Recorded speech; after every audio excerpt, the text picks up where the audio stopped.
I'm gonna need you to leave the property immediately, one of the guards said, gripping his walkie like it made him powerful. The other one stood beside him with folded arms, blocking the gate like he owned it. Derek didn't say a word, at first. He looked past them at the football field. The graduation stage was already set up, chairs filled with proud parents and nervous seniors. His daughter, Emma, was one of them. Her cap sat slightly crooked the way she always wore hats, and even from a distance, he could see her scanning the crowd. She was looking for him. I said, "This is private," the taller guard snapped, tapping the HOA badge clipped to his polo shirt. "Only approved residents and guests allowed. You're not on the list." Derek looked down at his faded boots, dusted from the long drive. Then at the paper invite in his hand, with "For my hero dad" scribbled in blue ink at the bottom. "I'm her father," he said calmly. "I got invited. By the valedictorian." The shorter one scoffed. "Doesn't matter.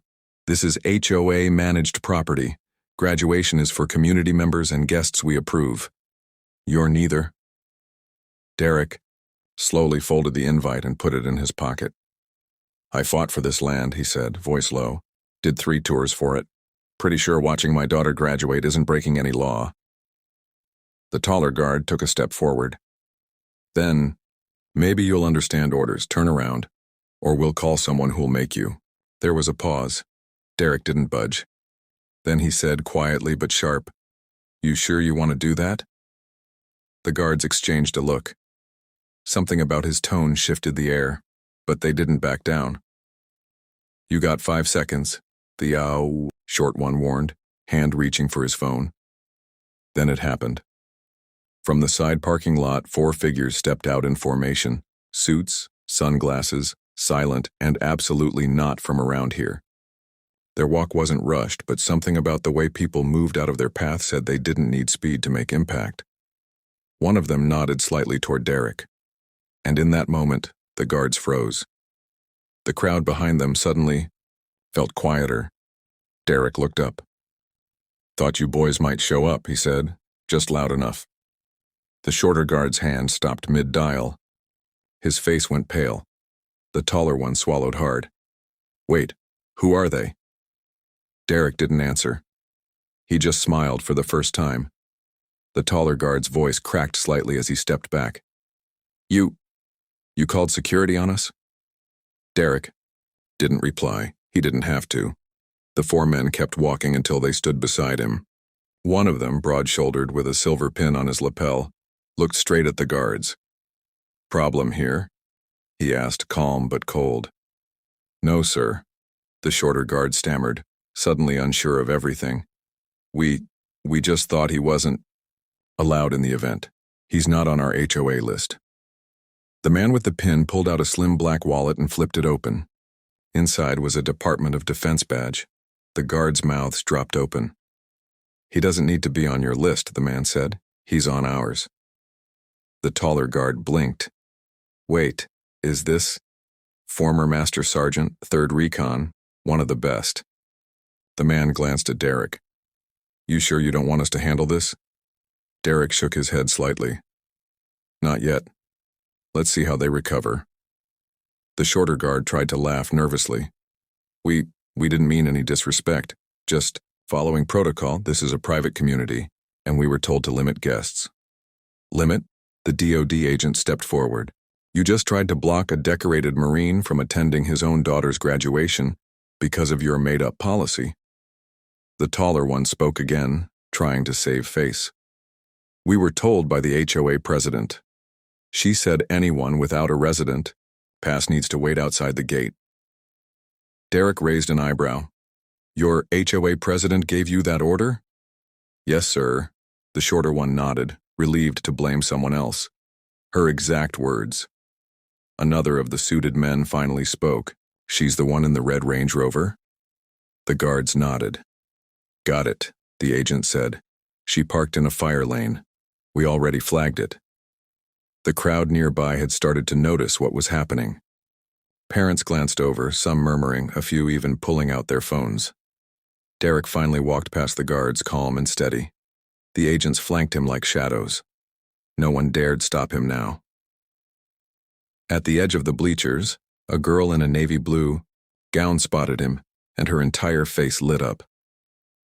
She waved both arms. "Dad!" Derek lifted his hand and smiled. Behind him the guards stood frozen, and 2 rows back, a woman with oversized sunglasses and a clipboard watched with a clenched jaw. Her red lipstick curled into a smirk that didn't reach her eyes. The HOA president had just realized her plan wasn't going the way she wanted. Not even close. The red Range Rover door swung open with a sharp creak, and out stepped the woman. In sunglasses, heels clicking angrily on the pavement. Her clipboard was tight in her grip, like it gave her power. She marched straight toward the guards, ignoring the 4 men in suits like they were invisible. "What is going on here?" she snapped. "Why is he inside the gate?" The shorter guard opened his mouth, but nothing came out. The taller one tried. "Ma'am, he said he's the girl's father, and I don't care if he's the president," she hissed. "He is not registered as a guest of this HOA. This is private property, and you—" She pointed at Derek, who was now talking. To his daughter near the edge of the stage, "have no right to be here."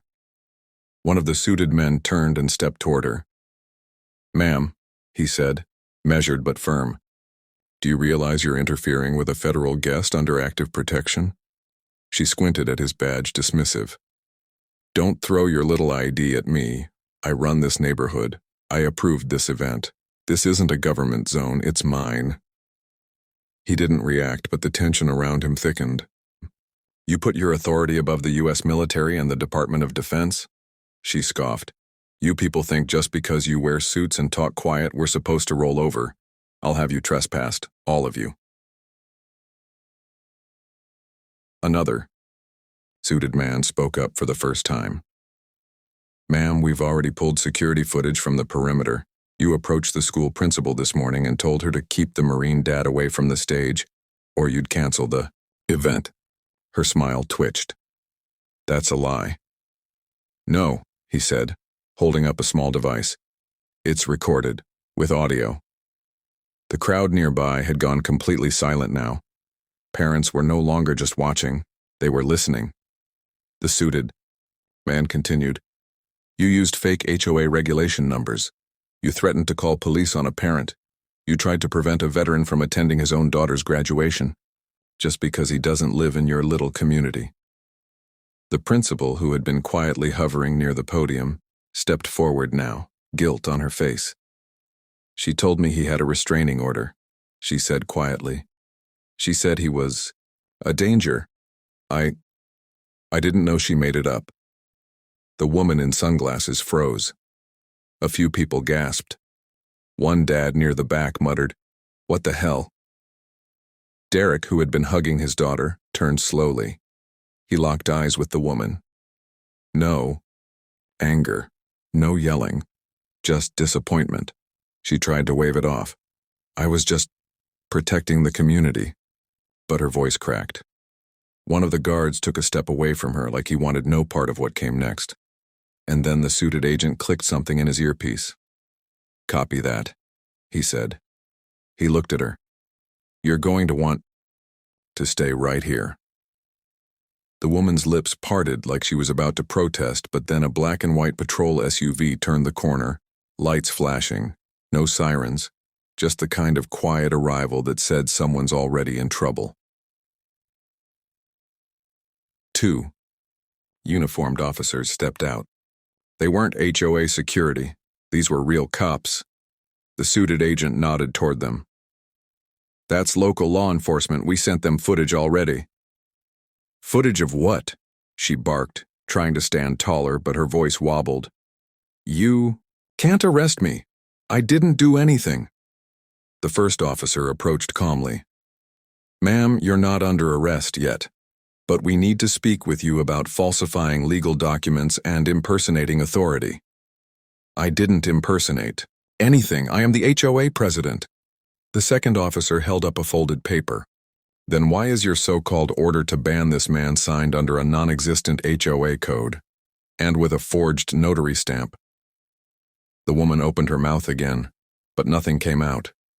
just a choking sound like she had swallowed her own words. Parents began whispering more now. Some pulled out their phones, others were already filming. One mom, standing beside a stroller, said out loud, "Wait, she forged legal documents to kick a Marine out of his daughter's graduation." Another dad added, "Man, I knew she was shady. Last month she tried to ban me from parking in my own driveway." Derek didn't move toward her. He didn't have to. He just stood beside his daughter, arm around her shoulders, letting the truth unfold on its own. The HOA woman turned to the guards, desperate. "Say something. Tell them I was just doing my job." But both guards stepped back, quiet. One of them muttered, "We're not part of this." The suited agent nodded at the officers. She threatened federal guests, used forged documents, tried to cancel a public school event based on her personal bias. The taller officer took out his notepad. "Ma'am, we're going to need you to come with us and answer some questions." "No," she shouted suddenly, backing away. People don't understand. These people don't belong here. They don't fit in this neighborhood." The words hit like a slap. Silence fell again. A few parents gasped. The principal's face went pale. Derek just looked at her. That's when the shortest SEAL, who'd stayed silent the whole time, stepped forward.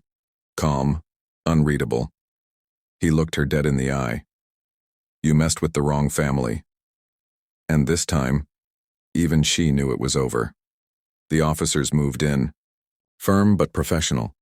As they took the clipboard from her hand and gently directed her toward the patrol SUV, the woman started to panic. "This is harassment." "I'll sue all of you. I built this community." One of the officers calmly responded, "Ma'am, you're being detained under suspicion of falsifying legal documents, attempting to impersonate a government official, and making false claims to law enforcement. You have the right to remain silent. I suggest you use it." Her protests grew quieter the closer she got to the SUV. The phones filming her didn't. Someone muttered, "She's going to be on the news tonight," and a few nervous chuckles echoed around the field. The crowd was shifting now. More people started whispering Derek's name, some in disbelief, others with growing respect. A veteran dad, a Marine, kicked out by the same woman who made their lives difficult for years. The suited agents didn't linger. One of them gave a subtle nod to Derek and stepped away, already on his earpiece, vanishing back into the crowd like it never happened. Derek turned back to Emma, who was still standing next to him, eyes wide. "You okay?" he asked softly. She nodded. "I can't believe that just happened." He smirked. "Me either. Was just coming to see you walk the stage." "And you ended up walking into a war zone," she said, half laughing, half shaking. He looked at her, pride in his eyes. "You think that was a war zone? Sweetheart, I've seen worse at breakfast." She laughed, and that tension in her shoulders finally dropped. The principal approached, head slightly bowed. "Mr. Carson, I owe you and your daughter a huge apology. I should have verified what she told me. I let her bully me into nearly ruining your moment." Derek gave a slow nod. "Appreciate you saying that. What matters is, she's here, I'm here, and she's graduating." The principal blinked away a tear. "We'll make this right. Would you be willing to hand your daughter her diploma on stage?" Emma's eyes widened. Derek hesitated. That's not my place." "It is now," the principal said. "You've earned that right more than anyone I know." Word spread quickly, and when the time came, the announcer called Emma's name with a little extra weight. Derek walked up with her, hand in hand, as the crowd stood and applauded. Not just for her, but for him too. Phones filmed, kids cheered, parents clapped louder than they had all night. The same field that tried to push him away was now honoring him. Back at the patrol car, the HOA president sat quietly in the back seat, watching it all happen through the window, helpless, exposed, and completely out of power.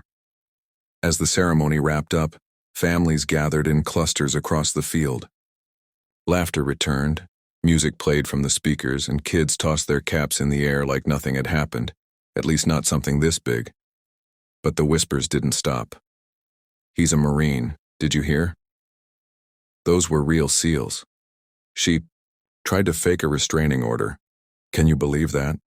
Meanwhile, Derek stood off to the side, giving Emma space to take photos with her friends. His hands were in his pockets, expression calm, but his eyes scanned the area with trained awareness. Old habits. A father approached him, clean-cut, mid-40s, wearing a ball cap with a police badge emblem on it. "You Derek Carson?" Derek nodded slowly. The man stuck out a hand. "My name's Officer Ron Bennett. My son's graduating today, too. Just wanted to say thank you." "For what?" Derek asked. "For keeping calm and for standing your ground. I've worked this district 10 years. Everyone knew something was off with that woman, but nobody had proof. Until today." Derek shook his hand firmly. "Wasn't looking to make a scene. Just wanted to see my daughter graduate." "Well," Bennett said with a half-smile, "you did a lot more than that. HOA's about to get investigated top to bottom. Council's meeting next week. Word is she might have faked permits for years." Derek raised an eyebrow. "Wouldn't surprise me." Bennett leaned in slightly. "Between you and me, you may have just saved a lot of people more pain down the line." Derek didn't say anything, just gave a small nod and turned back toward Emma, who was now waving at him to join her group for pictures. But just as he started walking, another figure approached, from the parking lot. A tall man in a suit, mid-50s, white beard, aviator shades. He moved like someone used to being in charge, but he had the quiet energy of someone who didn't need to prove it anymore. "Derek Carson?" the man asked. Derek turned. "Yeah." The man held up a leather badge wallet. U.S. Marshal. "My name's Walker. I was briefed on the incident. You kept things under control. Could have gone very differently." Derek studied him. "So what now?" Marshal Walker glanced toward the SUV where the HOA president still sat. "She's already facing state charges, but if we dig deeper and find out she's been fabricating documents across other neighborhoods, she manages, that becomes federal." Derek let out a breath. "Sounds like you've got your hands full." Walker smirked. "Maybe, but I've got a question for you." He reached into his jacket, pulled out a card, and handed it over. "Ever thought about working with us?" Derek stared at the card. Homeland Operations Liaison, temporary clearance to special field units. He looked back at Walker. "I thought I was done with that life." Walker shrugged. "Sometimes it finds you again. Think about it." And with that, the marshal walked off, leaving Derek standing. In the sun, card in hand, unsure if this graduation day had just marked an ending or the beginning of something entirely new. Later that evening, the quiet hum of Derek's pickup truck echoed through the streets as he drove Emma home. She leaned her head against the window, holding her diploma with both hands, still in her gown. The sun was setting, casting a soft orange glow across the neighborhood. Neither of them spoke for a while. It wasn't awkward, just peaceful. Like the calm after a storm. "Dad?" she said eventually. "Yeah?" "Were those really Navy SEALs?" Derek smirked, eyes on the road. "Yeah, retired, friends of mine." "You didn't tell me that before." "You didn't ask," he said with a grin. She smiled, then looked down at the diploma in her lap. "I'm glad you were there. I wouldn't have missed it for the world." They pulled into the driveway, the same HOA neighborhood, but it already felt different now. Lighter. Freer. As they stepped out, a few neighbors waved from porches. One even called out, "Hey Derek, hell of a moment today, man. You showed a lot of class." Derek gave a simple nod. He and Emma walked up to the front door. It still had faint tape marks from where that fake HOA notice had been slapped earlier. In the week. She paused before going inside. "You think she'll go to jail?" Depends how far the lies go, Derek said. But that part's not on us anymore. Emma looked up at him. You always this calm when people try to ruin your life? He chuckled. I've had generals scream in my face and bullets fly past my ears. A woman in heels with a clipboard doesn't really shake me. Emma laughed again, this time louder. You're kind of a badass. Derek looked down at her a little surprised. Kinda? She nudged him with her elbow. Okay. Total badass. Inside, the house was quiet. Derek walked past the living room, set his keys on the counter, then paused, his hand still, resting there. Dad? Emma said from behind him. He turned. Why'd you never tell me you did all that military stuff? He took a breath, then sat down on the edge of the couch. Because when I came home, I just wanted to be your dad. Not someone people saluted, not someone who told war stories, just a guy who showed up when it mattered. Emma didn't say anything for a moment, then she walked over and sat beside him. You did. He looked at her. Yeah? Yeah. Today, you really did. Outside, a breeze picked up, and somewhere far off a police radio crackled too. Life in a squad car still parked in front of the HOA office where boxes of seized files were now being carried out. But inside the Carson home, peace had returned. A week later, the story hit local news. Not just a quick segment, but a full spotlight. HOA president arrested for forgery, exposed by retired Marine at daughter's graduation. The headline read. The video footage showed the moment the cops confronted her, the way she screamed the exact second one of the SEALs stepped in and shut her down with 7 words. You messed with the wrong family. It went viral in hours. National outlets picked it up. Memes spread. Hashtags exploded. Your Marine dad. Ho-Karen. SEAL graduation showdown. But none of that really mattered to Derek. He was in the backyard that morning, fixing the gate that had been squeaking for weeks. Wearing jeans, a t-shirt, coffee cup nearby, and his old dog snoozing under the tree, a delivery truck pulled up. The driver stepped out, holding a heavy envelope. You Derek Carson? Yeah. Certified mail, from Washington. Derek signed for it and opened it slowly. Inside was a letter from the Department of Justice.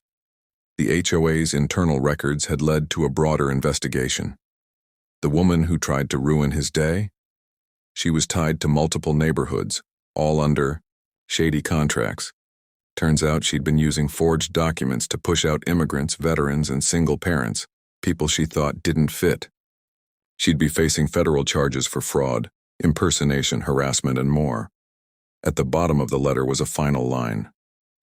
Thank you for standing your ground. Because of you, others can too. Later that evening, Emma came out to the backyard.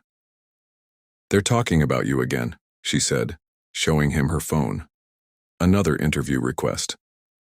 He looked at it, then shook his head. Let them talk. I've got what I need right here. She sat beside him on the porch. You know what's crazy? What? None of this would have happened if you hadn't come home that exact day. He smiled. Funny how things line up. They sat in silence for a moment.